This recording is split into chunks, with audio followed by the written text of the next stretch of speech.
بسم اللہ الرحمن الرحیم۔ ناظرین کرام، جامعہ انواریہ کے زیر اہتمام بخاری شریف کا سلسلے وار درس جاری و ساری ہے۔ کتاب الصلاۃ کے بعد اب کتاب الجمعہ کے مختلف احکام، فضائل اور مسائل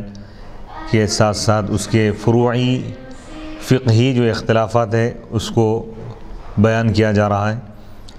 ایک مسئلہ اس سے پہلے کی نشست میں محفل میں بتایا گیا تھا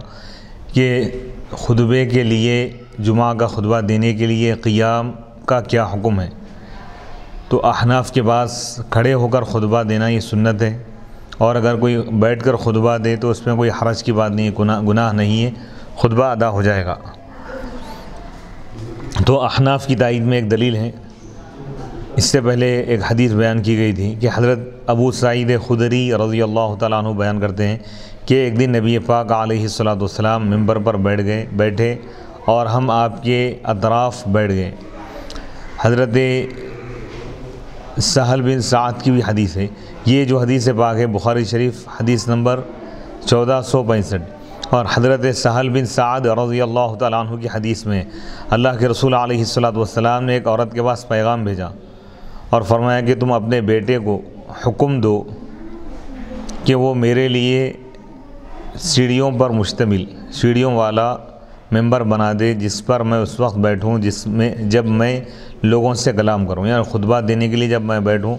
تو وہ ممبر میرے لیے کام آئے۔ صحیح البخاری حدیث نمبر، یہ حدیث پاک بھی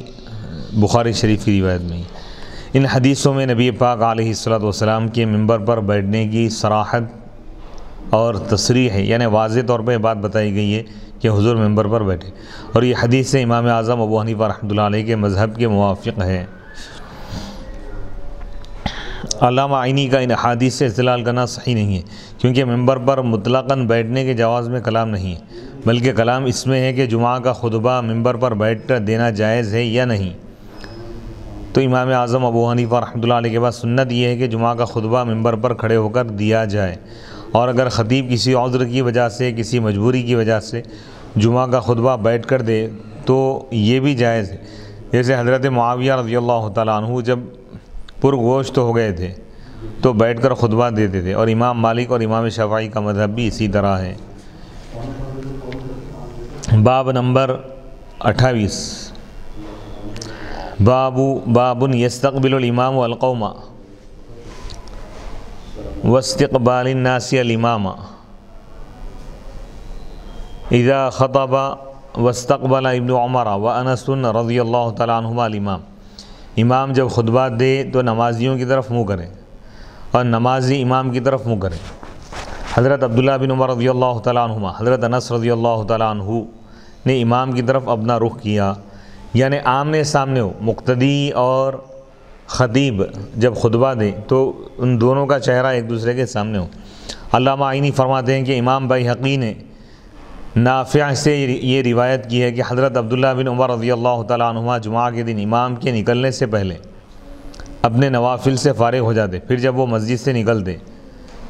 تو امام اس وقت تک نہیں نکلتا تھا جب تک کہ اس کا منہ ان کی طرف نہ ہوتا۔ اور حضرت انس رضی اللہ تعالیٰ عنہ کے امام کی طرف منہ کرنے کے متعلق یہ حدیث ہے۔ المستمر بن الریان بیان کرتے ہیں کہ میں نے جمعہ کے دن حضرت انس رضی اللہ تعالیٰ عنہ کو باب اول کے پاس دیکھا، انہوں نے ممبر کی طرف منہ کیے ہوئے تھے، رخ کیے ہوئے تھے۔ مصنف ابن ابی شیبہ حدیث نمبر 5276، حدیث نمبر 921۔ حدثنا معاذ بن فضالة قال حدثنا هشام عن يحيى عن هلال بن ابي ميمونة حدثنا عطاء بن يسار انه سمع ابا سعيد الخدري رضي الله تعالى عنه قال ان النبي صلى الله عليه وسلم جلس ذات يوم على المنبر وجلسنا حوله۔ حضرت ہلال بن ابی میمونہ سے روایت ہے، انہوں نے کہا ہم کو عطاء ابن یسار نے یہ حدیث بیان کی کہ انہوں نے ابو سعید خدری رضی اللہ تعالیٰ عنہ کو یہ کہتے ہوئے سنا کہ بے شک نبی پاک علیہ الصلاۃ والسلام ایک دن ممبر پر آپ جلوہ گر ہو گئے، بیٹھ گئے، وجلسنا حولہ، اور ہم حضور کے اطراف بیٹھ گئے۔ جمعہ کے دن دوران خطبہ امام کی طرف منہ کرنے کی حکمت، یعنی امام کی طرف رخ کر کے بیٹھنا چاہیے۔ یعنی مقتدیوں کو بھی چاہیے مصلیوں کو کہ ان کا رخ امام کی طرف ہو اور امام کا رخ مقتدیوں کی طرف ہو۔ علامہ ابو الحسن علی بن خلف ابن بطال مالکی قرطبی فرماتے ہیں کہ امام کا لوگوں کی طرف رخ کرنا، منہ کرنا یہ سنت ہے، جو اس کے بالمقابل بیٹھے ہو، یعنی اس کے آمنے سامنے ڈائریکٹ، اور جو اس کے بالمقابل نہ ہو وہ اپنا منہ امام کی طرف کر لیں۔ اس کی دلیل حضرت ابو سعید خدری رضی اللہ تعالیٰ عنہ کا یہ قول ہے کہ ہم آپ کے اطراف بیٹھے ہوئے تھے، اور ان کا آپ کے اطراف بیٹھنا، حضور علیہ السلام کے اطراف بیٹھنا اسی وقت ہوگا جب وہ آپ کی طرف دیکھ رہے ہو، اور جو آپ کی طرف پیٹ کر کے بیٹھے ہو وہ آپ کا کلام سن رہے ہوں گے، نہ آپ کی طرف متوجہ ہوں گے، اور صحابہ کے آپ کی طرف منہ کرنے کے معنی یہ ہے کہ وہ آپ کے کلام کو اچھی طرح سن سکیں اور اس پر غور کر سکیں۔ یعنی امام کی طرف دیکھنا اور متوجہ ہونے کا مطلب یہ ہے کہ خطبہ سننا، یہ مقصد ہے اس۔ الشعبی نے کہا ہے کہ سنت یہ ہے کہ جمعہ کے دن امام کی طرف رخ کیا جائے۔ مصنف ابن ابی شیبہ حدیث نمبر 5272۔ اور ابن منذر نے کہا کہ جب امام خطبہ دے تو لوگ امام کی طرف رخ کریں، منہ کریں، اپنا چہرہ کریں۔ امام مالک، فقہائے کوفہ، امام اوزاعی، امام شافعی اور امام اسحاق کا یہی قول ہے، اور یہ اجماع کے مثل پر، یعنی سب کا اتفاق ہے۔ عدی بن ثابت نے کہا ہے کہ جب نبی پاک علیہ السلام خطبہ دیتے تو آپ کے صحابہ آپ کی طرف متوجہ ہوتے۔ مصنف ابن ابی شیبہ حدیث نمبر 5229۔ باب نمبر 29، باب من قال فی الخطبۃ بعد الثناء اما بعد، جس نے خطبے میں حمد و ثناء کے بعد، اللہ کی تعریف کے بعد اما بعد کہا، یعنی اما بعد یعنی حمد و ثناء کے بعد۔ رواہ عکرمۃ عن ابن عباس عن النبی صلی اللہ علیہ وسلم، عکرمہ نے اس کی روایت کی ہے حضرت عبداللہ بن عباس سے۔ حضرت عبداللہ بن عباس نبی پاک علیہ السلام سے روایت کی۔ اس باب کے آخر میں امام بخاری رحمۃ اللہ علیہ نے اس تعلیق کو موصولاً، یعنی پوری تفصیل کے ساتھ انہوں نے روایت کیا ہے۔ حدیث نمبر 922۔ وقال محمود حدثنا ابو اسامہ قال حدثنا ہشام بن عروہ قال اخبرتنی فاطمۃ بنت المنذر عن اسماء بنت ابی بکر قالت دخلت على عائشة رضی اللہ تعالی عنہا والناس يصلون قلت ما شأن الناس فأشارت برأسها إلى السماء فقلت آية فأشارت برأسها أي نعم قالت فأطال رسول الله صلى الله عليه وسلم جدا حتى تجلاني الغشي وإلى جنبي قربة فيها ماء ففتحتها فجعلت أصب منها على رأسي فانصرف رسول الله صلى الله عليه وسلم وقد تجلت الشمس فخطب الناس وحمد الله بما هو أهله ثم قال أما بعد قالت ولغط نسوة من الأنصار فانكفأت إليهن لأسكتهن فقلت لعائشة ما قالت قال ما من شيء لم أكن أريته إلا قد رأيته في مقامي هذا حتى الجنة والنار وإنه قد أوحي إلي أنكم تفتنون في القبور مثل أو قريبا من فتنة المسيح الدجال يؤتى أحدكم فيقال له ما علمك بهذا الرجل فأما المؤمن أو قال الموقن شك هشام فيقول هو رسول الله هو محمد صلى الله عليه وسلم جاءنا بالبينات والهدى فآمنا وأجبنا واتبعنا وصدقنا فيقال له نم صالحا قد كنا نعلم إنك لتؤمن به وأما المنافق أو قال المرتاب شك هشام فيقال له ما علمك بهذا الرجل فيقول لا أدري سمعت الناس يقولون شيئا فقلت قال هشام فلقد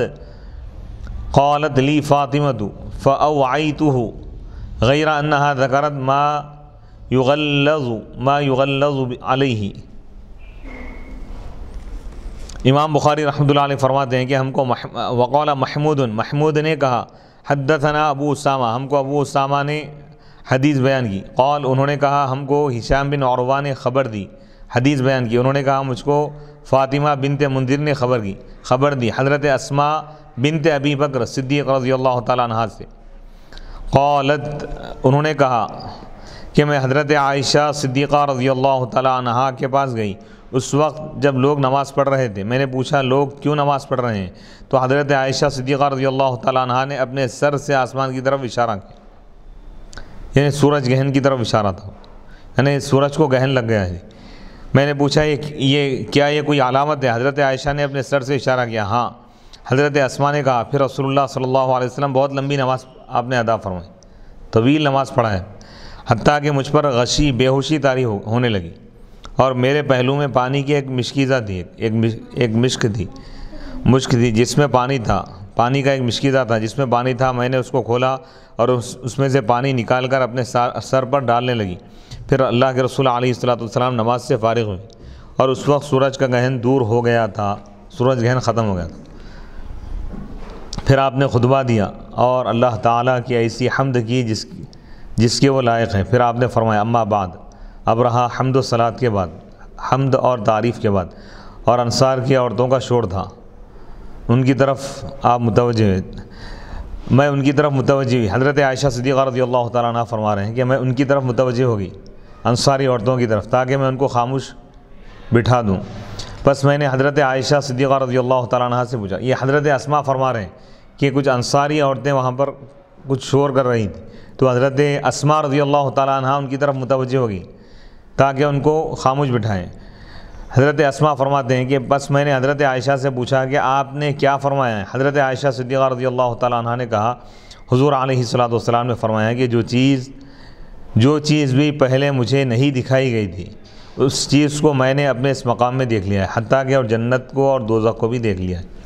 حضور علیہ الصلوۃ والسلام ارشاد فرمائیں کہ جو چیز بھی مجھے اب تک نہیں بتائی گئی تھی وہ تمام چیزوں کا میں مشاہدہ کر لیا اپنے اس مقام پر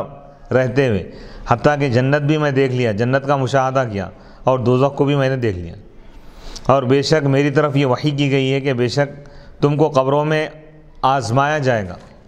آزمائش ہوں گی جو مسیح دجال کے فتنے کے مثل یا اس کے قریب ہوں گی، یعنی وہ جو قبر کا جو مرحلہ ہے وہ آزمائش ایسی ہوں گی جیسے مسیح دجال کے خروج کے زمانے میں جیسی آزمائش ہوں گی ایمان والوں، ویسا ہی امتحان ہر شخص سے قبر میں ہوگا۔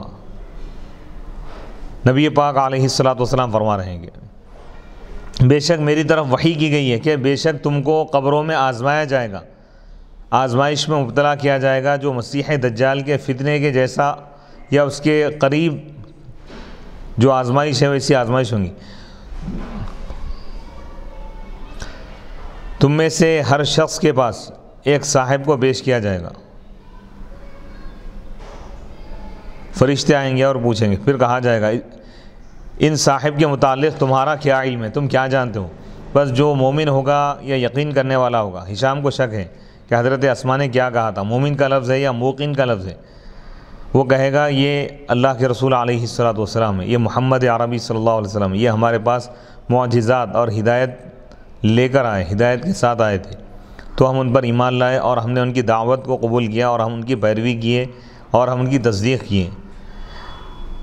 بس اس سے کہا جائے گا تم اپنے نیک اعمال کے ساتھ نفع کے ساتھ سو جاؤ، نم صالحا، یعنی تم اپنے تمام نیکیوں کا ثواب پاتے ہوئے آرام کرو۔ بے شک ہم جانتے تھے کہ تم ان پر ایمان لانے والے ہو۔ اب رہا منافق یا شک کرنے والا، اس میں ہشام کو شک ہے، حضور منافق کا لفظ فرمائیں یا مرتاب کا لفظ استعمال فرمائیں؟ مرتاب کے معنی شک کرنے والا۔ اس سے کہا جائے گا اس شخص کے متعلق تمہارا کیا علم ہے، یعنی حضور علیہ الصلوۃ والسلام کا دیدار کرایا جائے گا، کرا کے پوچھیں گے کہ اس ذات کے متعلق، اس ذات مقدسہ کے متعلق تمہارا کیا علم ہے، تم کیا جانتے ہو؟ تو وہ کہے گا میں نہیں جانتا، میں نے لوگوں کو کچھ کہتے ہوئے سنا تو میں نے بھی کہہ دیا۔ ہشام نے کہا مجھ سے فاطمہ نے یہ حدیث بیان کی، بس میں نے اس حدیث کو محفوظ رکھا سوائے اس کے جس میں شدت کی گئی۔ شدت کی گئی یعنی انہا ذکرت غیر انہا ذکرت ما یغلظ علیہ، یعنی وہ باتیں بیان کیے کہ جس میں شدت کے معاملات ہیں، یعنی سختی کی جائیں گی، اور بھی جو مزید تفصیلات دوسرے حدیث میں ہیں اس میں وہ موجود نہیں، اور اتنا مجھے یاد ہے بلکہ اور کیا کیا فرمائے تھے وہ راوی کو یاد نہیں رہا، ہشام ورحمہ۔ تو یہ سورج گہن کی نماز کا واقعہ ہے، اور اس سے معلوم یہ ہوا کہ اللہ تعالیٰ حضور علیہ الصلوۃ والسلام کو ہر چیز کا مشاہدہ کراتا۔ علم غیب سے آگے کا جو مسئلہ ہے مکاشفے کا معاملہ اور مشاہدہ، ایک ہے جاننا اور ایک چیز ہے ہر چیز کو دیکھ لینا، تو یہاں پہ دیکھنے کی بات کی جا رہی۔ حضرت عائشہ صدیقہ رضی اللہ تعالیٰ عنہ فرما رہی ہیں کہ حضور نے ارشاد فرمایا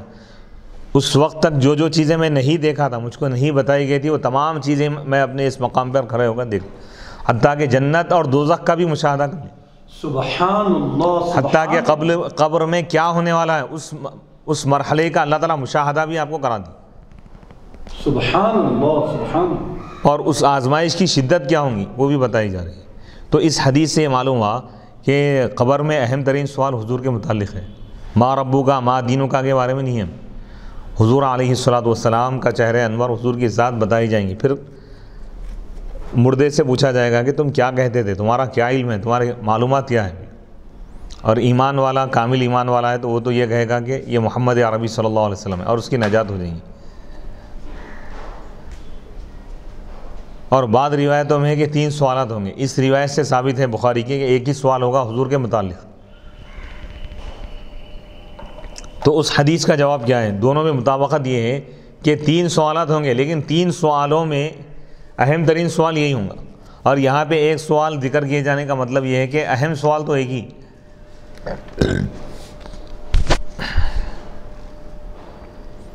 جس سوال کے صحیح جواب دینے پر کامیابی کا دار و مدار ہے وہ معرفت مصطفیٰ اور ایمان بن نبی، نبی پر ایمان لانا، نبی پر ایمان لانا اور نبی کی محبت ہی قبر میں کام آئی۔ تو یعنی قبر میں کامیابی کے لیے، نجات کے لیے جو سب سے اہم ترین سوال ہے، بخاری کی روایت کے مطابق ایک ہی سوال ہے، حضور علیہ الصلوۃ کے متعلق پوچھا جائے گا، جو اس میں صحیح جواب دیا وہی کامیاب۔ سبحان اللہ، بے شک حق۔ تو اب اس سے معلوم یہ ہوا کہ دائمی اور ہمیشہ کی جو کامیابی ہے اس کا پورا دار و مدار حضور کی محبت اور حضور کی تعظیم اور حضور پر کامل ایمان لانے پر ہے۔ جو حضور پر ایمان لا لیا وہ خوش نصیب ہے۔ اللہ ہمارے ایمان کو سلامت رکھے اور ایمان میں اللہ تعالی ہمارے اضافہ کرے، اور حضور کی اور کامل محبت اور کامل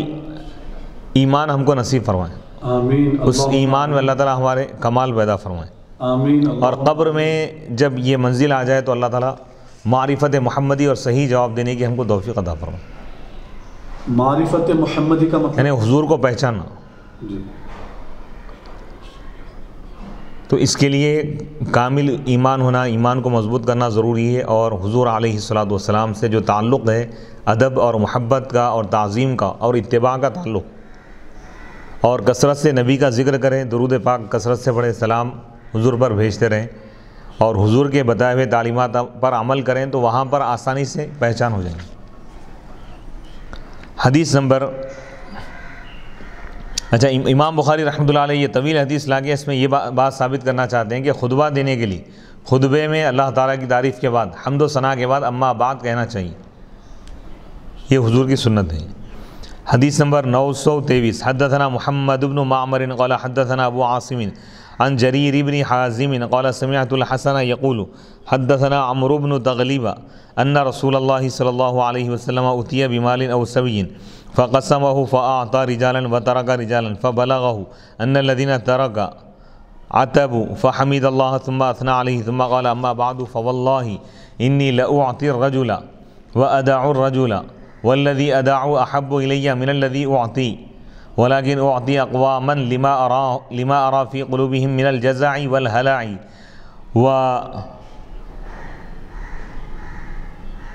واكل اقواما الى ما جعل الله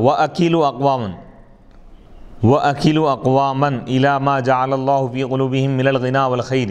فيهم عمرو بن تغلب فوالله ما احب ان لی بکلمت رسول اللہ صلی اللہ علیہ وسلم حمر النعم تابعہ یونس۔ حضرت جریر بن حازم سے روایت ہے، قال انہوں نے کہا سمعت الحسن، میں حسن سے سنا، وہ کہتے ہیں ہمیں حضرت عمرو بن تغلب نے حدیث بیان کی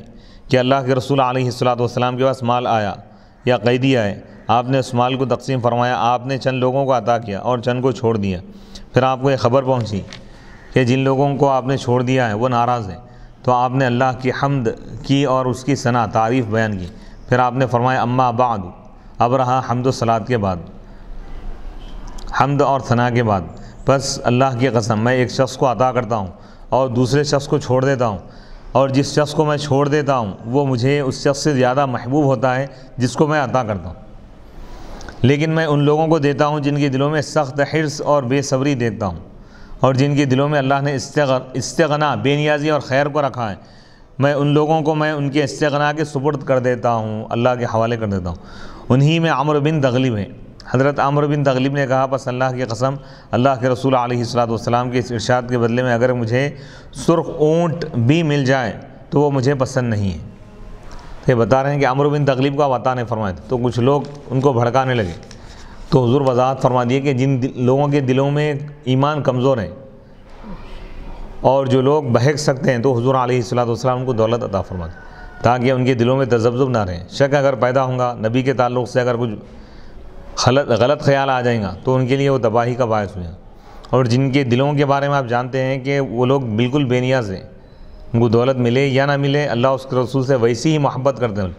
ان کے دلوں میں کوئی ایسا وسوسہ نہیں آ سکتا، تو حضور ان کو اللہ کے حوالے کر دیتے ہیں۔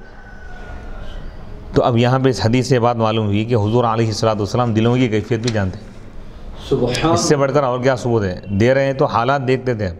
کس کے دل میں کیا کیفیت ہے، کس کو ضرورت ہے، کس کے ایمان کا کیا معیار ہے، اس کے حساب سے آپ معاملہ فرماتے۔ تو یہ صحیح بخاری کی روایت ہے کہ حضور علیہ السلام قلبی کیفیت، دل کی جو کیفیت ہے اس سے بھی آپ واقف تھے۔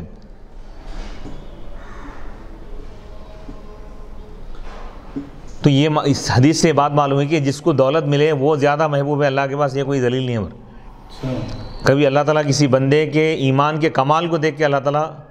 اس کو دنیا سے بے نیاز کر دیتا ہے، اللہ تعالیٰ یعنی اس کو دنیاوی دولت زیادہ نہیں دیتا۔ اللہ تعالیٰ جانتا ہے کہ بھئی یہ بندہ اگر دولت نہ بھی ملے تب بھی وہ ایمان پر قائم رہے، اور جن کے دلوں میں کمزور ایمان ہے عام حالات میں، یا جو اگر دولت نہ ملے تو لوگ بہک سکتے ہیں، تو اللہ تعالیٰ ان کو دنیا میں دولت دے دیتا ہے۔ تو اس حدیث وہ لوگ بہک سکتے ہیں بھئی، مطلب صبر کرنے کے مومنٹ میں نہیں رہتے لوگ، صبر کا ان کے اندر مزاج نہیں رہتا، صبر کا مادہ نہیں ہوتا، صبر کا جذبہ نہیں ہوتا، تو کہیں وہ لوگ حالات کا شکار ہو کر کہیں دین اسلام سے دور نہ ہو جائیں۔ ان کے ایمان کی حفاظت کے لیے اللہ تعالیٰ ان کو دولت دیتے ہیں۔ دنیا میں یہ معیار بنا لینا کہ جو دولت والا ہی ہے وہی خوش نصیب ہے، وہ اللہ کا پیارا ہے، یہ معیار نہیں۔ کسی کے پاس دولت نہیں ہے وہ اللہ کا محبوب نہیں ہے، ایسا نہیں ہے۔ جس کے پاس نہیں ہے کبھی وہ اللہ کا محبوب زیادہ ہوتا ہے۔ مطلب یہ معیار ہی نہیں ہے، یہ معیار نہیں ہے، دولت کا ہونا یا نہ ہونا یہ کوئی معیار نہیں ہے، بلکہ نہ ہونا یہ زیادہ محبوب ہونے کی علامت ہے۔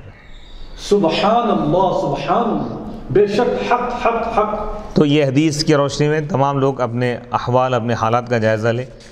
ہاں اگر دولت کے ساتھ اور اس کو خرچ کرنے کی توفیق اگر مل رہی ہے تو سمجھنا کہ وہ اللہ کا محبوب، دولت ملی ہے لیکن خرچ کی توفیق نہیں ہے تو یہ اس کے لیے تباہی کا باعث ہے، اللہ اکبر، اور گناہوں میں بڑھنے کا اس کے لیے بہت خطرہ بڑھ جاتا ہے۔ اللہ، دولت کے ساتھ اگر اس کو توفیق مل رہی ہے نیک عمل کی اور اللہ کی راہ میں خرچ کرنے کی، دینی کاموں میں، تو اس کے لیے وہ سعادت مندی، شکر گزاری کا اگر اس کو اللہ تعالیٰ اس کو موقع عطا فرمایا اور وہ شکر گزار ہے تو سمجھ جائیے کہ وہ نیک ہے۔ اگر شکر گزار نہیں، کوئی نیکی کا جذبہ نہیں ہے، تو اس کے لیے وہ مال و دولت تباہی کا باعث۔ حدیث نمبر 924، حدثنا یحیی بن بکیر قال حدثنا اللیث عن عقیل عن ابن شہاب قال اخبرنی عروۃ ان عائشۃ اخبرته ان رسول اللہ صلی اللہ علیہ وسلم خرج ذات لیلۃ من جوف اللیل فصلى في المسجد فصلى رجال بصلاته فأصبح الناس فتحدثوا فاجتمع أكثرهم منهم فصلوا معه فأصبح الناس فتحدثوا فكثر أهل المسجد من الليلة الثالثة فخرج رسول الله صلى الله عليه وسلم فصلوا بصلاته فلما كانت الليلة الرابعة عجز المسجد عن أهله حتى خرج لصلاة الصبح فلما قضى الفجر اقبل على الناس فتشهد ثم قال اما بعد فإنه لم يخفى علي مكانكم لكني خشيت أن تفرض عليكم فتعجزوا عنها تابعه يونس۔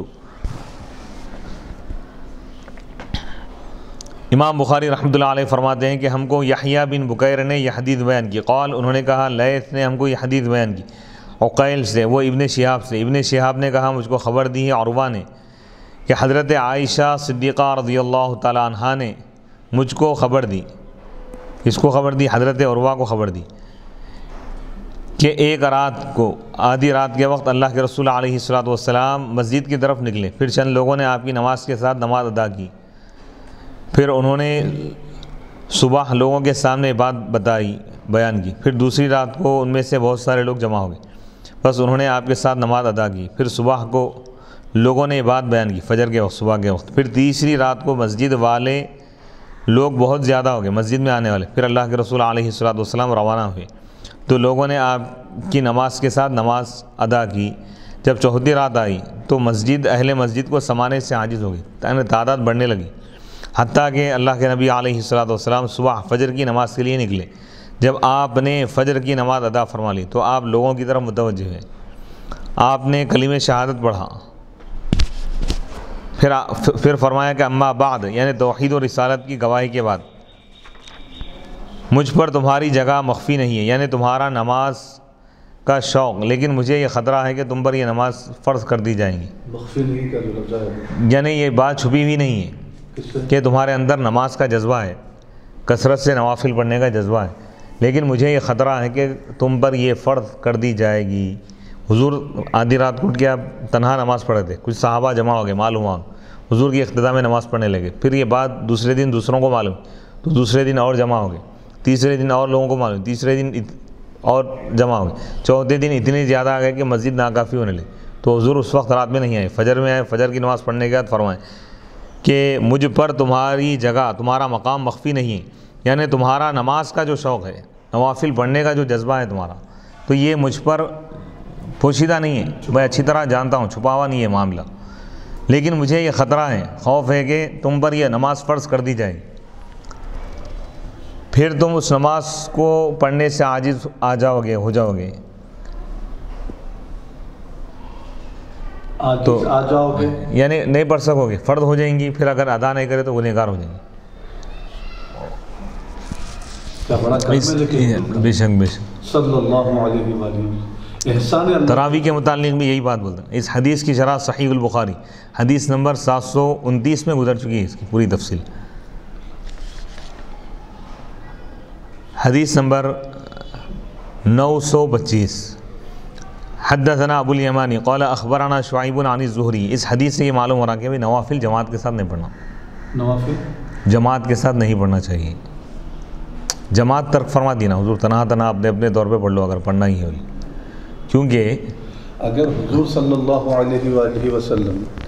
نوافل جماعت کے ساتھ جو ہے منع فرما دیتے اگر، تو وہ 4 دن میں نہیں پڑھتے۔ یہاں پر جو حکمت اس کی یہ تھی کہ اگر تہجد کی نماز جماعت کے ساتھ اگر مسلسل پڑھی جائے گی، کنٹینیو یہی عمل اگر جاری رہا، یہ کام ہو سکتا ہے کہ یہ تم پر فرض ہو جائے، پھر بعد میں تم اس کو نہ پڑھ سکو۔ ہاں، تو یہ یہ جو حدیث پاک ہے، حدیث نمبر 729 میں یہ حدیث پاک گزر چکی ہے۔ جی جی جی، اس میں ہے کیونکہ علامہ غلام رسول سعیدی رحمۃ اللہ علیہ شارح صحیح بخاری نعمت الباری آپ ہم جو کر رہے ہیں، اس میں آپ یہ بھی فرمائیں کہ نفل نماز جماعت سے پڑھنا ثابت ہے، تو اس کو آگے کئی جگہ جو ہے 3 یا 4 جگہ لائے ہیں حضرت۔ اس میں نوافل کے متعلق اس کی تشریح ہم دوبارہ کر دیں انشاءاللہ، پھر دیکھیں گے نا اگلی نشست میں تفصیلی ایک نشست ہی رکھیں، ایک انشاءاللہ نوافل کے متعلق ایک نشست رکھیں، نشست ہوں گی، یا حدیث بھی یہاں پر ہے، یہاں پر موجود ہے، جی یہ گزر چکی ہے۔ جی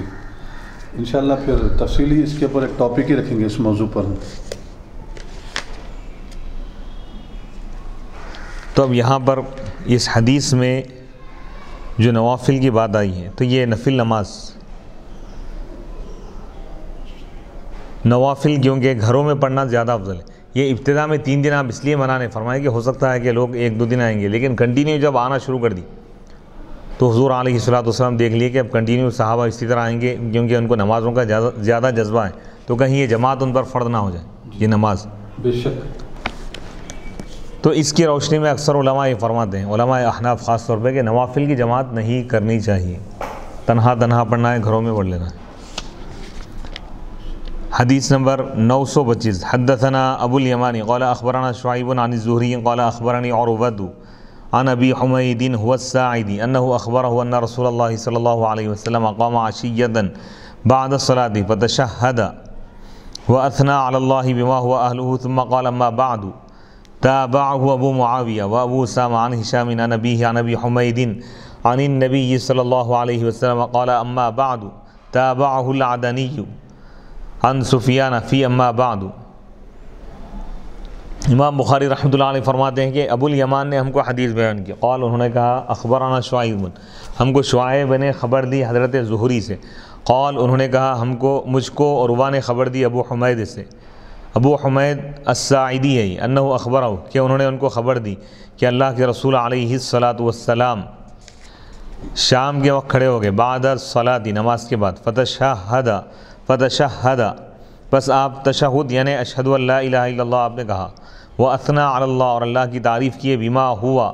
ان الفاظ کے ساتھ جس کا اللہ اہل ہے، جو اللہ کے شایان شان ہے، ثم قال پھر آپ نے فرمایا اما بعد اب رہا حمد و ثنا کے بعد، یعنی اما بعد کا جو لفظ استعمال کرنا ہے اس کے متعلق امام بخاری رحمۃ اللہ علیہ حدیث لائیں۔ اس کے بعد حدیث نمبر 926 حدثنا ابو الیمان قال اخبرنا شعیب عن الزہری قال حدثنی علی بن حسین عن المسور بن مخرمة قال قام رسول اللہ صلی اللہ علیہ وسلم فسمعته حين تشہد يقول اما بعد تابعه الزبیدی عن الزہری۔ امام بخاری رحمۃ اللہ علیہ فرماتے ہیں کہ ہم کو ابو الیمان نے یہ حدیث بیان کی، قال انہوں نے کہا ہم کو شعیب نے زہری سے خبر دی، انہوں نے کہا مجھ کو علی بن حسین نے مسور بن مخرمہ سے حدیث بیان کی، قال انہوں نے کہا اللہ کے رسول علیہ الصلاۃ والسلام کھڑے ہو گئے، فسمعته تو میں حضور علیہ الصلاۃ والسلام کو سنا جس وقت آپ نے کلمہ شہادت پڑھا، کیا فرمایا اس کے بعد اما بعد اب رہا حمد و صلات کے بعد، تو یہ اما بعد کا لفظ استعمال کرنا یہ بھی حضور کی سنت ہے خطبے میں۔ حدیث نمبر 927 حدثنا اسماعیل بن ابان قال حدثنا ابن الغسیل قال حدثنا اکرمۃ عن ابن عباس رضی اللہ تعالی عنہما قال صعد النبی صلی اللہ علیہ وسلم المنبر وكان آخر مجلس جلسه متعطفا ملحفة على منكبيه قد عصب رأسه بعصابة دسمة فحمد الله وأثنى عليه ثم قال أيها الناس إلي فثابوا إليه ثم قال أما بعد فإن هذا الحي من الأنصار يقلون ويكثر الناس فمن ولي شيئا من أمة محمد صلى الله عليه وسلم فاستطاع أن يضر فيه أحدا أو ينفع فيه أحدا فليقبل من محسنهم ويتجاوز عن مسیئہم۔ امام بخاری رحمۃ اللہ علیہ فرماتے ہیں کہ ہم کو اسماعیل بن ابان نے یہ حدیث بیان کی، قال انہوں نے کہا ہم کو ابن غسیل نے یہ حدیث بیان کی، قال انہوں نے کہا ہم کو اکرمہ نے عبداللہ بن عباس رضی اللہ تعالی عنہما سے یہ حدیث بیان کی، قال انہوں نے کہا حضرت عبداللہ بن عباس رضی اللہ تعالی عنہما نے فرمایا نبی پاک علیہ الصلاۃ والسلام منبر پر جلوہ گر ہو گئے،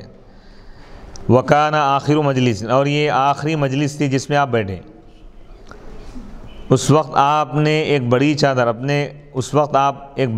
اپنے کندھوں پر آپ نے ڈالی تھی، کندھوں پر ایک چادر اوڑھے ہوئے تھے اور اپنے سر پر امامہ باندھے ہوئے تھے جو تیل سے چکنا ہو چکا تھا، یعنی سر پہ آپ تیل لگائے تھے تو تیل کا اثر اس امامے پر بھی نظر آ رہا تھا۔ آپ نے اللہ کی حمد کی اور اس کی تعریف بیان کی، پھر آپ نے فرمایا اے لوگوں، اس کے بعد آپ نے فرمایا اما بعد اب رہا حمد و صلات کے بعد، اے لوگوں میرے قریب آ جاؤ، لوگ آپ کی طرف آ گئے، بس لوگ آپ کی طرف آ گئے، پھر آپ نے فرمایا اما بعد اب رہا حمد و ثنا کے بعد، انصار کا یہ قبیلہ کم ہوتا جائے گا اور دوسرے لوگ زیادہ ہوتے جائیں گے، بس سیدنا محمد صلی اللہ علیہ وسلم کی امت میں، حضرت محمد مصطفیٰ صلی اللہ علیہ وسلم کی امت میں سے جو شخص کسی منصب کا والی ہو، حاکم بن جائے، عہدے پر فائز ہو جائے اور وہ کسی کو ضرر پہنچانے، نقصان پہنچانے یا کسی کو فائدہ دینے کا اختیار رکھتا ہو، طاقت رکھتا ہو، تو وہ انصار میں سے نیک لوگوں کی نیکی کو قبول کرے اور ان میں سے جو خطا کار ہیں ان میں سے خطا کاروں کی خطا سے درگزر کرے، کوئی اگر غلطی کر رہے ہیں، کوئی برے ہیں تو ان کی برائی کو درگزر کر دے، معاف کر دے۔ تو اس حدیث پاک میں نبی پاک علیہ الصلاۃ والسلام اما بعد کا لفظ استعمال کیے اور یہ بتا رہے ہیں کہ عہدے داروں کو چاہیے کہ وہ لوگوں کو فائدہ پہنچائیں، نقصان نہ پہنچائیں۔ اگر ان کے ماتحت جو لوگ ہیں اگر اچھے ہیں تو ان کی اچھائی کو قبول کرتے ہوئے ان کی حوصلہ افزائی کریں، اور اگر برے ہیں تو ان کو درگزر کریں، ان کی برائی کی وجہ سے ان کو نقصان نہ پہنچائیں۔ علامہ بدر الدین محمود بن احمد عینی حنفی فرماتے ہیں اس حدیث میں متعطفاً کا لفظ ہے، اس کے معنی ہے چادر کو موڑ کر اوڑے ہوئے، اور ملحفہ کا لفظ ہے، اس کے معنی ہے بڑی چادر، اور اصابہ دسیمہ کا لفظ ہے، اس میں اصابہ کے معنی ہے پٹی، یہاں اس سے مراد امامہ ہے۔ امامہ کو اصابہ سے اس لیے تعبیر فرمایا بیان کیا ہے کیونکہ امامہ کو بھی یعنی امامہ کو بھی پٹی کی طرح سر کے اطراف لپیٹ لیا جاتا ہے، اور دسیمہ کے معنی ہے سیاہ، یعنی سر پر لگے ہوئے زیتون کے تیل سے اس امامے پر کثرت استعمال کی وجہ سے سیاہی کے آثار ظاہر ہو گئے تھے، اور اس حدیث میں ہے یعنی سیاہ پن، یعنی کچھ اس پر تیل کا جو نشان ہے تیل لگانے کا وہ نظر آ رہا تھا۔ اور اس حدیث میں فثابوا الیہ یعنی وہ سب آپ کی طرف جمع ہو گئے۔ ثابہ یثوب کے معنی ہے کسی کام کی طرف لوٹنے میں سبقت کرنا، کسی کام کی طرف تیزی سے جانا۔ نیز اس حدیث میں ہے کہ آپ علیہ الصلوۃ نے فرمایا یہ انصاری دن بدن کم ہوتے رہیں گے، یہ آپ کا معجزہ ہے کیونکہ آپ نے غیب کی خبر دی۔ اس حدیث سے معلوم ہوا کہ نصیحت کرنے میں مبالغہ کرنا چاہیے کیونکہ آپ نے ممبر پر چڑھ کر نصیحت کی اور وعظ فرمایا۔ اللہ کے رسول علیہ الصلوۃ نے آنے والے حکمرانوں کو انصار کے ساتھ نیک سلوک کرنے کی وصیت کی، اس میں انصار کی فضیلت ہے۔ اس حدیث میں یہ دلیل ہے کہ انصار میں سے کوئی خلیفہ نہیں ہوگا کیونکہ آپ نے انصار کے متعلق وصیت کی، ورنہ انصار کو وصیت فرماتے۔ حضور یہ جانتے تھے کہ انصار میں سے کوئی خلیفہ نہیں بنی، دوسرے لوگ خلیفہ بنیں گے، تو ان کو آپ نصیحت فرما رہے ہیں کہ جو بھی خلیفہ بنے، جو بھی حاکم بنے تو وہ ان کا خیال رکھے۔ انصار کا خیال رکھنے کی آپ وصیت، انصار کے معنی دین کے مددگار تھے، تو ہر دور میں جو دین کے مددگار ہیں ان کے ساتھ لوگوں کو چاہیے کہ حسن سلوک کریں، دین کی جو خدمت کر رہے ہیں، دین کے جو معاون ہیں ان کے ساتھ، دین کے ساتھ جو یعنی اخلاص کا معاملہ رکھتے ہیں، دین کی اشاعت کا جو کام کرتے ہیں، اسلام اور مسلمانوں کی جو خدمت اور مدد کرتے ہیں، ان کے ساتھ حسن سلوک کرنا چاہیے۔ جی، اور نصیحت کرنے میں مبالغہ کرنا، اس کا کیا مطلب؟ نصیحت یعنی زیادہ سے زیادہ نصیحت کرنا چاہیے، بہت زیادہ اہتمام کرنا چاہیے نصیحت کے لیے۔ خیر خواہی، اسلام خیر خواہی کا نام، اس میں نبی پاک علیہ الصلوۃ کے جامع ارشاد کا ثبوت ہے کیونکہ آپ نے فرمایا انصار میں جو یعنی کامل ارشاد، ایک لفظ مختصر ہے لیکن اس کے معنی بہت وسیع ہے، بہت زیادہ گشادہ ہے، اس میں تمام چیزیں آ جاتی ہیں، اس کو جامع کہتے ہیں کیونکہ آپ نے فرمایا انصار میں جو نیک ہو ان کی نیکی کو قبول کرنا، اور جو برے کام کرنے والے ہوں ان سے درگزر کرنا، کیونکہ انسان کا صرف انہی دو خصلتوں میں حسر ہے، یا تو وہ نیک و کار ہوتا ہے، کوئی بھی انسان ہے، تیسری کوئی قسم نہیں، یا تو نیک ہوں گا یا تو گنہگار ہوں۔ تو آپ پورے قبیلے کو کھیل لیا، جتنے بھی انصار ہیں ان کے ساتھ اچھا ہی کرو، یہ مطلب ہو گیا۔ اچھے لوگ ہیں تو ان کی نیکیوں کو قبول کر کے ان کے ساتھ اور اچھا سلوک کرو، اور جو برے ہیں ان کے گناہوں کی وجہ سے، ان کی برائیوں کی وجہ سے ان سے انتقام بدلہ مت لو، بلکہ ان کو درگزر کر دو، معاف کر دو، یا وہ نیکوکار ہوتا ہے یا بدکار ہوتا ہے۔ اما بعد کے معنی، اور سب سے پہلے اما بعد کا استعمال کس نے کیا، اور خطبہ جمعہ میں کس قدر کلام لانا چاہیے۔ علامہ ابو الحسن علی بن خلف ابن بطال مالکی قرطبی فرماتے ہیں اس حدیث میں اور اس سے پہلے والی حدیث میں یہ ثبوت ہے کہ نبی پاک علیہ الصلوۃ نے خطبے میں اما بعد فرمایا، یعنی حمد و ثنا کے بعد یہ بات بیان کرنی ہے۔ اما بعد کلام فصیح ہے، اس کو خطیب حمد و ثنا اور اپنے جس یعنی اچھا کلام ہے، عمدہ، اس کو خطیب حمد و ثنا اور اپنے جس مقصود کی خبر دینی ہو اس کے درمیان فصل کرنے کے لیے لاتا ہے، یعنی اللہ کی تعریف اور رسول پر جو درود السلام بھیج رہے ہیں وہ، اور جو ان بات بیان کرنا چاہ رہا، دونوں کے درمیان فصل فرق کرنے کے لیے لے کے آتے، جیسے دو سوروں کے درمیان فرق کرنے کے لیے بسم اللہ پڑھتے، تو اسی طرح یہ اما بعد کا ہے۔ قرآن مجید میں وَآتَيْنَاهُ الْحِكْمَةَ وَفَصْلَ الْخِطَابِ، سورہ صاد آیت نمبر 20، ہم نے داؤد علیہ السلام کو حکمت عطا کی اور فصل خطاب عطا کی۔ فصل خطاب سے مراد ہے مقدمات کا فیصلہ کرنے کی صلاحیت، کیسز کو حل کرنے کی، ججمنٹ کی صلاحیت ہم نے عطا کی، اور بعض مفسرین نے کہا ہے اس سے مراد اما بعد کا کلمہ ہے، اما بعد یہ فصل خطاب ہے، فیصلہ کن خطاب، فرق کرنے والا خطاب، یعنی سب سے پہلے خطبے میں اما بعد کا کلمہ حضرت داؤد علیہ السلام نے کہا، استعمال فرمایا ہوا، کیونکہ اما بعد کا کلمہ حمد و ثنا اور اپنے کلام مقصود کے درمیان فصل کے لیے آتا ہے، اس لیے فصل خطاب سے مراد اما بعد ہے۔ اس مقصود یعنی وہ جو بات بیان کرنا چاہ رہا ہے اس کے بیچ میں، اس کے درمیان اور اللہ کی تعریف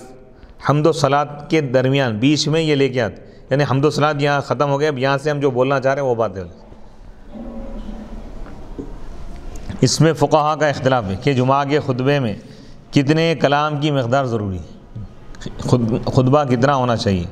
کتنا طویل، کتنا مختصر۔ ابن حبیب مالکی نے کہا ہے جس کلام میں اللہ تعالیٰ کی حمد و ثنا ہو اور اللہ کے رسول علیہ الصلاۃ والسلام کی تعظیم ہو وہ خطبے کے لیے کافی ہے، یعنی چند جملے بھی، 4-5 جملے بھی خطبے کے لیے کافی ہے۔ الحمدللہ سے وہ شروع کرے، اس کے بعد درود و سلام پڑھے، اس کے بعد کوئی حدیث یا قرآن کی آیت پڑھے، پھر 1-2 جملے نصیحت کرے بس۔ مطرف نے امام مالک سے روایت کیا ہے کہ جس نے سبحان اللہ اور لا الہ الا اللہ کہا اور اللہ کے رسول علیہ الصلاۃ والسلام پر درود پڑھا، اس کا یہ کلام خطبے کے لیے کافی ہے۔ امام اعظم ابو حنیفہ رحمۃ اللہ علیہ نے فرمایا کہ جس نے ایک تسبیح بھی پڑھ لی، سبحان اللہ ایک مرتبہ بھی پڑھ لیا، تو یہ اس کے خطبے کے لیے کافی ہے۔ امام شافعی نے کہا خطبے جمعہ کے 2 خطبوں کی جو کم از کم مقدار ضروری ہے وہ یہ ہے کہ اللہ کی حمد کی جائے، اللہ کے رسول علیہ الصلاۃ والسلام پر درود پڑھا جائے، اللہ تعالیٰ سے ڈرنے کی وصیت کی جائے، پہلے خطبے میں قرآن مجید کی آیت پڑھی جائے اور دوسرے خطبے میں اللہ تعالیٰ کی حمد اور رسول علیہ الصلاۃ والسلام پر درود پڑھا جائے اور اس کو دعا پر ختم کیا جائے۔ باب نمبر 30 باب القعدۃ بین الخطبتین یوم الجمعہ، جمعہ کے دن 2 خطبوں کے درمیان بیٹھنے کا بیان ہے۔ حدیث نمبر 928 حدثنا مسدد قال حدثنا بشر بن المفضل قال حدثنا عبید اللہ بن عمر عن نافع عن عبد الله بن عمر قال كان النبي صلی اللہ علیہ وسلم يخطب خطبتين يقعد بينهما۔ امام بخاری رحمۃ اللہ علیہ فرماتے ہیں کہ ہم کو مسدد نے حدیث بیان کی، قال انہوں نے کہا، ہم کو بشر بن مفضل نے حدیث بیان کی، قال انہوں نے کہا ہم کو عبید اللہ بن عمر نے حدیث بیان کی، عن نافع وہ حضرت نافع سے روایت کرتے ہیں، وہ حضرت عبداللہ بن عمر سے روایت کرتے ہیں رضی اللہ تعالیٰ عنہ، قال انہوں نے کہا نبی پاک علیہ الصلاۃ والسلام 2 خطبے دیتے تھے، ارشاد فرماتے تھے یقعد بینہما، ان دونوں کے درمیان آپ بیٹھتے تھے، تو معلوم یہ ہوا کہ 2 خطبوں کے درمیان بیٹھنا چاہیے۔ جمعہ کے دن مسجد میں بیٹھنے اور 2 خطبوں کے درمیان بیٹھنے کے متعلق احادیث، جمعہ کے دن 2 خطبوں کے درمیان بیٹھنے کے متعلق یہ احادیث مبارکہ ہے۔ حضرت جابر رضی اللہ تعالیٰ عنہ بیان کرتے ہیں کہ جب اللہ کے رسول علیہ الصلاۃ والسلام جمعہ کے دن سیدھے کھڑے ہوئے تو آپ نے فرمایا بیٹھ جاؤ۔ حضرت عبداللہ بن مسعود رضی اللہ تعالیٰ عنہ اس وقت مسجد کے دروازے پر تھے، انہوں نے آپ کا یہ ارشاد سنا تو اسی وقت وہیں مسجد کے دروازے پر بیٹھ گئے، بس ان کو اللہ کے رسول علیہ الصلاۃ والسلام نے دیکھا تو فرمایا اے عبداللہ بن مسعود آؤ۔ تو اس حدیث سے حضرت عبداللہ بن مسعود رضی اللہ تعالیٰ عنہ کی اطاعت شعاری معلوم ہوتی ہے۔ حضرت عبداللہ بن مسعود رضی اللہ تعالیٰ عنہ مسجد میں داخل ہو رہے تھے، مسجد کے دروازے پر تھے، حضور خطبے کے لیے کھڑے ہو گئے، کھڑے ہو کر صحابہ سے فرمائے کہ بیٹھ جاؤ، وہ آ رہے تھے، رستے میں تھے، دروازے پہ تھے، وہیں بیٹھ گئے، تو حضور جب ان کو دیکھے تو فرمایا کہ نہیں تم آ جاؤ اندر۔ تو یعنی جب حکم دیا گیا فوراً جہاں تھے وہیں پر عمل کریں،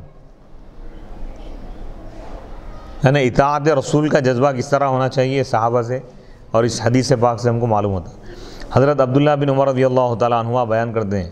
کہ نبی پاک علیہ الصلاۃ والسلام 2 خطبے دیتے تھے، جب آپ ممبر پر چڑھتے تو آپ بیٹھ جاتے تھے حتیٰ کہ مؤذن اذان سے فارغ ہو جاتا، پھر یہاں تک کہ مؤذن صاحب اذان سے فارغ ہو جاتے، پھر آپ کھڑے ہو کر خطبہ دیتے، پھر آپ بیٹھ جاتے، پھر کوئی بات نہیں کرتے تھے، پھر کھڑے ہو کر دوسرا خطبہ دیتے تھے، یعنی اذان بیٹھ کر سنیں، مؤذن کی جو اذان ہے خطیب صاحب بیٹھ کر سنیں، اس کے بعد پہلا خطبہ دیں کھڑے ہو کر، پہلا خطبہ ختم ہونے کے بعد بیٹھ جائیں، پھر کھڑے ہو کر دوسرا خطبہ دیں۔ 2 خطبوں کے درمیان بیٹھنے کا اس سے ثبوت مل رہا ہے۔ حضرت جابر بن سمرہ رضی اللہ تعالیٰ عنہ بیان کرتے ہیں کہ اللہ کے رسول علیہ الصلاۃ والسلام کھڑے ہو کر خطبہ دیتے تھے، پھر آپ کھڑے ہو کر دوسرا خطبہ دیتے، پھر بس جس نے تم سے یہ حدیث بیان کی کہ آپ نے بیٹھ کر خطبہ دیا تو اس نے جھوٹ کہا، بس اللہ کی قسم میں نے آپ کے 2000 سے زیادہ نمازیں پڑھی آپ کے ساتھ۔ حضرت جابر فرما رہے ہیں، یہ روایت صحیح مسلم شریف میں موجود ہے، حدیث نمبر 862، سنن ابی داؤد میں حدیث نمبر 1093، سنن نسائی میں حدیث نمبر 1416، سنن ابن ماجہ میں حدیث نمبر 1105۔ حضرت جابر بن سمرہ رضی اللہ تعالیٰ عنہ بیان کرتے ہیں کہ اللہ کے رسول علیہ الصلاۃ کے لیے 2 خطبے تھے، ان دونوں کے درمیان آپ بیٹھ کر قرآن پڑھتے تھے اور لوگوں کو نصیحت کرتے تھے۔ صحیح مسلم شریف، صحیح مسلم کی یہ روایت ہے، حدیث نمبر 862۔ سنن نسائی میں یہ موجود ہے، حدیث نمبر 1419۔ سنن ابن ماجہ میں یہ روایت موجود ہے، حدیث نمبر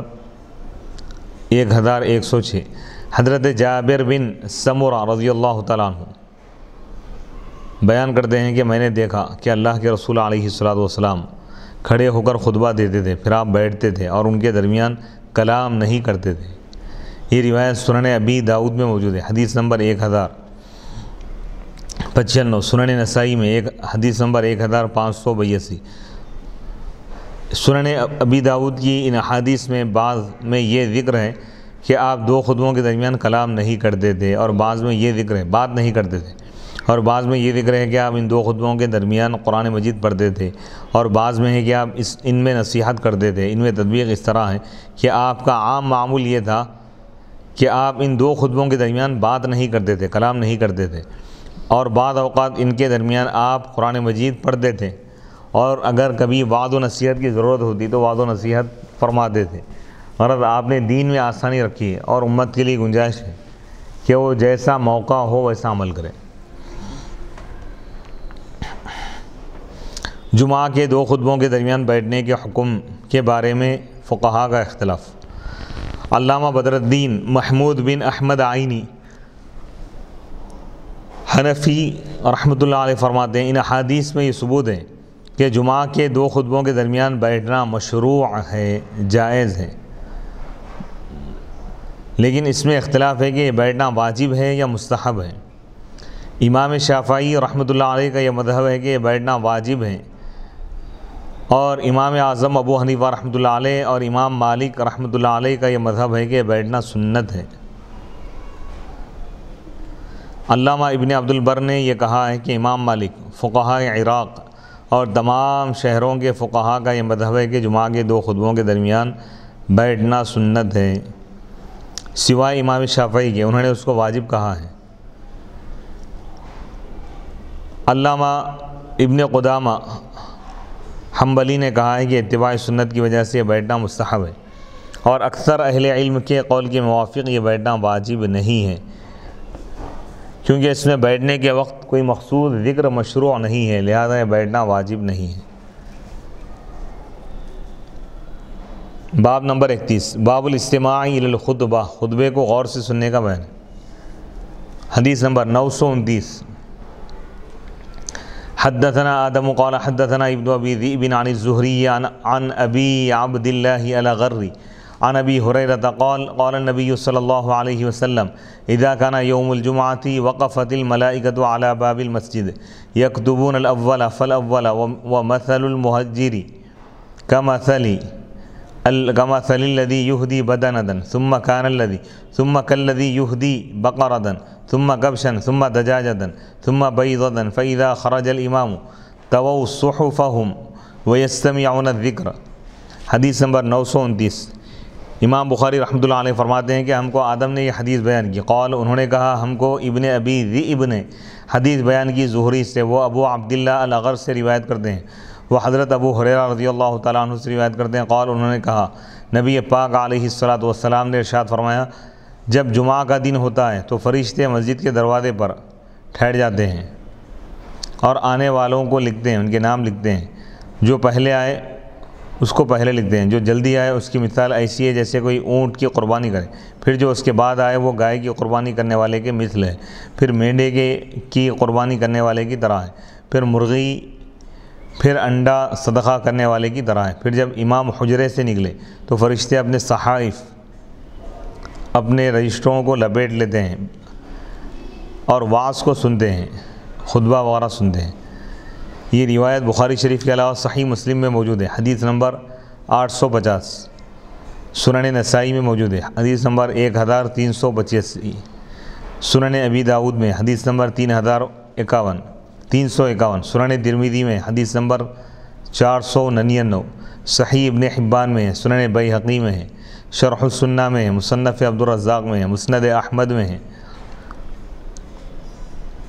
خطبہ سننے کے حکم کے بارے میں فقہا کا اختلاف اور ان کے مذاہب۔ علامہ ابو الحسن علی بن خلف ابن بطال مالکی قرطبی فرماتے ہیں کہ جمعہ کے خطبے کا سننا واجب ہے، اور اکثر علماء کے نزدیک اس کا وجوب سنت ہے،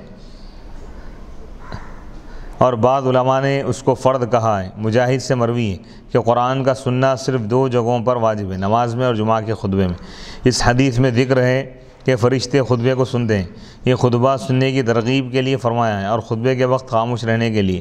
امام مالک نے کہا ہے کہ خطبے کے وقت خاموش رہنا واجب ہے، خواہ اس کو خطبہ سنائی دے یا نہیں۔ حضرت عثمان بن عفان رضی اللہ تعالیٰ عنہما نے کہا جو شخص خطبے کے وقت خاموش رہتا ہے، خواہ اس کی آواز نہ سنائی دے، اس کو بھی اتنا اجر ملتا ہے جتنا خطبہ سننے والے کو اجر ملتا ہے۔ عروہ بن الزبیر یہ کہتے تھے کہ جس کو خطبہ نہ سنائی دے اس کے باتیں کرنے میں کوئی حرج نہیں ہے۔ ابراہیم نخعی نے کہا ہے کہ جب مجھے خطبہ سنائی نہیں دیتا تو میں اپنا وظیفہ پڑھتا رہتا ہوں۔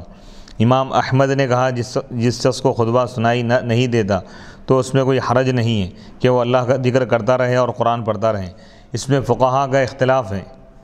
کہ نمازی کس وقت خاموش رہے۔ امام اعظم ابو حنیفہ رحمۃ اللہ علیہ نے یہ فرمایا ہے کہ جب امام حجرے سے نکل آئے تو نمازی اس وقت بات کرنا بند کر دیں، اور اس وقت نماز بھی منقطع کر دیں، کیونکہ اللہ کے رسول علیہ الصلاۃ والسلام نے فرمایا پھر جب امام حجرے سے نکل آئے تو فرشتے اپنے صحائف کو لپیٹ لیتے ہیں، یعنی اپنے رجسٹر کو، اور وعظ کو سنتے ہیں۔ اور ایک جماعت نے یہ کہا ہے کہ خاموش ہونا صرف خطبے کی ابتدا میں واجب ہے، اور اس سے پہلے کلام کرنے میں کوئی حرج نہیں ہے۔ یہ امام مالک، ثوری، امام ابو یوسف، امام محمد الاوزاعی، امام شافعی کا قول ہے۔ ان کی دلیل یہ ہے کہ اللہ کے رسول علیہ الصلاۃ والسلام نے ارشاد فرمایا جب امام کلام کریں تو نمازی خاموش ہو جائے۔ علامہ ابن بطال نے جو اپنے موقف پر حدیث ذکر کی ہے اس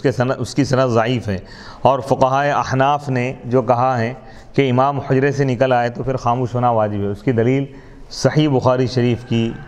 مذکورہ حدیث ہے، جو حدیث ذکر کی گئی۔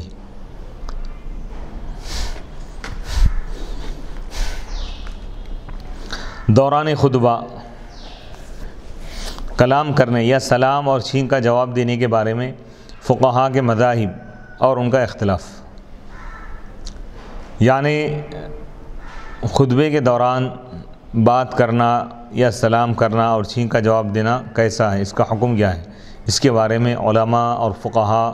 کے مختلف اقوال ہیں۔ علامہ بدر الدین محمود بن احمد عینی حنفی رحمۃ اللہ علیہ فرماتے ہیں کہ خطبے کے دوران کلام نہ کرنے کے مسئلے میں فقہائے تابعین کا اختلاف ہے۔ شعبی، سعید بن جبیر النخعی اور ابن بردہ خطبے کے دوران کلام کرتے تھے، اور علامہ ابن قدامہ نے ذکر کیا ہے کہ سعید بن جبیر، ابراہیم بن مہاجر، ابو بردہ النخعی اور شعبی حجاج کے خطبے کے دوران باتیں کرتے تھے۔ ہمارے نزدیک ان کا یہ فعل قابل رد ہے، اور ان کی طرف سے یہ توجیہ ہے کہ ان کو اس مسئلے میں یہ حدیث نہیں پہنچی۔ حضرت ابو ہریرہ رضی اللہ تعالیٰ عنہ بیان کرتے ہیں کہ اللہ کے رسول علیہ الصلاۃ والسلام نے فرمایا جب جمعہ کے دن تم نے اپنے ساتھی سے کہا کہ خاموش رہو اور امام اس وقت خطبہ دے رہا تھا تو تم نے لغو کام کیا، اور جب اس طرح ہے تو خطبہ سننے کے لیے سلام کا جواب دینا اور چھینک کے جواب میں یرحمک اللہ کہنا بھی مکروہ ہے۔ البتہ امام شافعی نے اپنے قول جدید میں کہا ہے کہ وہ سلام کا جواب بھی دے گا اور چھینک کا جواب بھی دے گا۔ امام اعظم ابو حنیفہ رحمۃ اللہ علیہ سے یہ روایت ہے کہ جب خطبہ سننے والے کو سلام کیا جائے تو وہ دل میں اس کے سلام کا جواب دے، زبان سے الفاظ سے نہیں بولیں گا۔ اور امام ابو یوسف سے روایت ہے کہ وہ سلام کا جواب بھی دے گا اور چھینک کا جواب بھی دے گا، اور امام محمد سے یہ روایت ہے کہ وہ سلام کا جواب تو اسی وقت دے گا اور چھینک کا جواب خطبے کے بعد دے گا، اور نبی پاک علیہ الصلاۃ والسلام پر درود دل میں پڑھے گا۔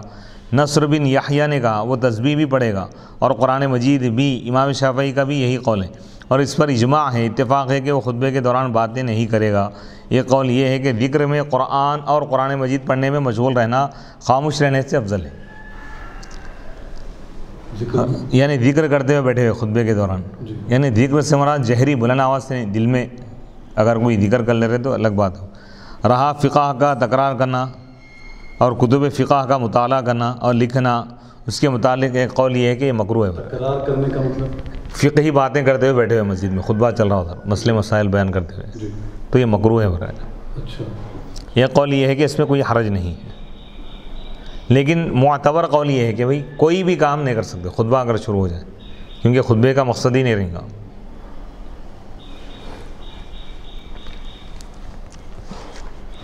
باب نمبر 35، باب اذا رأى الامام رجلا جاء او وهو يخطب امره ان يصلي ركعتين، جب امام خطبہ دینے کے دوران یہ دیکھے کہ ایک شخص آیا ہے تو اسے 2 رکعت نماز پڑھنے کا حکم دے۔ حدیث نمبر 930، حدثنا ابو النعمان قال حدثنا حماد بن زید عن عمرو بن دینار عن جابر بن عبد الله قال جاء رجل والنبي صلی اللہ علیہ وسلم يخطب الناس يوم الجمعة فقال اصليت يا فلان قال لا قال قم فركع ركعتين۔ امام بخاری رحمۃ اللہ علیہ فرماتے ہیں کہ ہم کو ابو النعمان نے حدیث بیان کی، قال انہوں نے کہا ہم کو حماد بن زید نے حدیث بیان کی، وہ عمرو سے روایت کرتے ہیں، عمرو بن دینار سے، وہ حضرت جابر بن عبداللہ رضی اللہ تعالیٰ عنہ سے روایت کرتے ہیں، قال انہوں نے کہا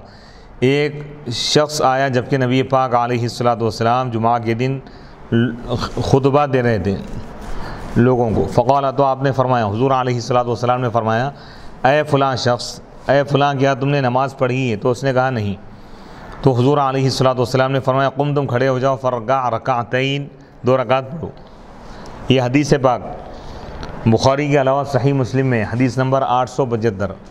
سنن ابی داود میں، سنن ترمذی میں، نسائی میں، ابن ماجہ میں، مسند حمیدی میں، مسند ابی یعلا میں، صحیح ابن خزیمہ میں، المعجم الکبیر میں ہے، سنن بیہقی میں ہے، السنن الکبریٰ میں، مسند احمد میں۔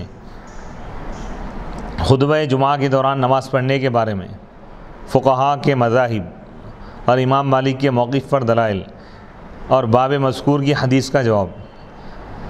علامہ ابو الحسن علی بن خلف، یعنی یہ جو باب بیان کیا گیا ہے کہ امام خطبے کے دوران کسی شخص کو آتا ہوا دیکھے اور خطبہ دیتے ہوئے اس کو یہ حکم دے کہ نماز پڑھے، نماز پڑھنے کا حکم دے، اور وہ شخص نماز پڑھے، تو کیا خطبے کے دوران نماز پڑھی جا سکتی ہے یا نہیں؟ علامہ ابو الحسن علی بن خلف ابن بطال مالکی قرطبی فرماتے ہیں کہ اس حدیث کے معنی میں فقہاء کا اختلاف ہے۔ ایک قوم نے اس کے ظاہر کے اعتبار سے اس کے معنی کو اختیار کیا، انہوں نے کہا ہے کہ جو شخص اس وقت آئے جب امام خطبہ دے رہا ہو تو وہ 2 خفیف ہلکی رکعتیں پڑھیں، یہ وہ سنت ہے جس پر عمل کیا گیا ہے۔ یہ قول حسن بصری اور مکحول سے مروی ہے۔ امام شافعی، امام احمد، امام اسحاق، ابو ثور اور غیر مقلدین کی ایک جماعت کا بھی یہی مذہب ہے۔ اوزاعی نے کہا ہے کہ جس شخص نے اپنے گھر میں 2 رکعت نماز پڑھ لی ہے، پھر وہ مسجد میں داخل ہوا اور امام اس وقت خطبہ دے رہا تھا تو وہ بیٹھ جائے، اور اگر اس نے اپنے گھر میں 2 رکعت نماز نہیں پڑھی ہے تو مسجد میں 2 رکعت نماز پڑھ لے، کیونکہ جس شخص نے اللہ کے رسول علیہ الصلاۃ والسلام کو یہ بتایا کہ اس نے گھر میں 2 رکعت نماز نہیں پڑھی، اس کو آپ نے یہ حکم دیا کہ وہ 2 رکعت نماز پڑھ لے۔ اس سلسلے میں تیسرا قول ابو مجلس کا ہے کہ اگر تم چاہو تو 2 رکعت نماز پڑھ لو اور اگر چاہو تو بیٹھ جاؤ۔ چوتھا قول جمہور کا ہے، جمہور علماء اور فقہاء کا ہے کہ اگر تم مسجد میں اس وقت آؤ جب امام خطبہ پڑھ رہا ہو، دے رہا ہو، تو آ کر بیٹھ جاؤ اور 2 رکعت نماز نہ پڑھو۔ صحابہ میں سے حضرت عمر، حضرت عثمان، حضرت علی بن ابی طالب، حضرت عبداللہ بن عباس رضی اللہ تعالی عنہم کا یہی موقف ہے کہ نہیں پڑھنا چاہیے، اور فقہاء تابعین میں سے عطا، نخعی، ابن سیرین، شریح، عروہ اور سعید بن مسیب کا یہی موقف ہے، اور امام مالک، امام اعظم ابو حنیفہ رحمۃ اللہ علیہ اور لیث کا بھی یہی مذہب ہے، اور ان کا استدلال درج ذیل احادیث، یہ احادیث مبارکہ سے، آثار سے، ان کی دلیل یہ حدیثیں جو ہم بیان کر رہے ہیں۔ الحارث بیان کرتے ہیں کہ کہ حضرت علی رضی اللہ تعالیٰ عنہ، سفیان ابن جریج اور عطا یہ کہتے تھے کہ جب امام خطبہ دے رہا ہو تو اس وقت نماز پڑھنا مکروہ ہے۔ مصنف ابن ابی شیبہ حدیث نمبر 5210۔ ثعلبہ بن ابی مالک القرظی بیان کرتے ہیں کہ میں نے حضرت عمر اور حضرت عثمان کو پایا، وہ کہتے تھے جب امام حجرے سے نکل آئے تو ہم نماز کو ترک کر دیتے تھے کمرے سے۔ مصنف ابن ابی شیبہ حدیث نمبر 5216۔ عطا بیان کرتے ہیں کہ حضرت عبداللہ بن عباس رضی اللہ تعالیٰ عنہما اور حضرت عبداللہ بن عمر رضی اللہ تعالیٰ عنہما امام کے نکلنے کے بعد نماز اور کلام کو مکروہ کہتے تھے۔ مصنف ابن ابی شیبہ حدیث نمبر 5218۔ خطبے کے وقت نماز پڑھنا منع ہے، پھر نبی صلی اللہ علیہ وسلم نے اس شخص کو نماز پڑھنے کا حکم کیوں دیا؟ اس کی توجیح میں، اس کی تشریح میں جمہور یہ کہتے ہیں کہ وہ شخص پھٹے پرانے کپڑے پہنے ہوئے تھا، تو نبی پاک علیہ الصلوۃ والسلام نے یہ ارادہ کیا کہ نمازی اس کی اس حیت کو دیکھ لیں اور اس پر صدقہ کریں۔ تو یہ حکم خاص ہے، خاص حکمت کے تحت، یہ نہیں ہے کہ ہر آنے والے کو حکم دیا جائے، کیونکہ بیچ مسجد میں جب وہ کھڑے ہو کر نماز پڑھیں گے تو تمام لوگوں کی نظر پڑیں، تو حضور لوگوں کو ترغیب دینا چاہتے تھے کہ یہ شخص تمہاری امداد اور تمہارے تعاون کا مستحق ہے، اس پر صدقہ کرو۔ تو اس میں حضور کی حکمت دی، کوئی خاص حکمت کی وجہ سے اگر حضور حکم دیے ہیں تو اس کا حکم سب جگہ نافذ نہیں ہوگا، خاص ان کے لیے ہے، وہ اس وقت اور اس شخص کے حالات کے حساب سے حضور دیے، یہ نہیں کہ ہر شخص جو بھی آ رہا ہے دو رکعت پڑھتے چلے گا، یہ مراد نہیں۔ وصلی اللہ تعالیٰ علی خیر خلقہ سیدنا محمد وعلی آلہ واصحابہ وبارک وسلم اجمعین والحمد للہ رب العالمین۔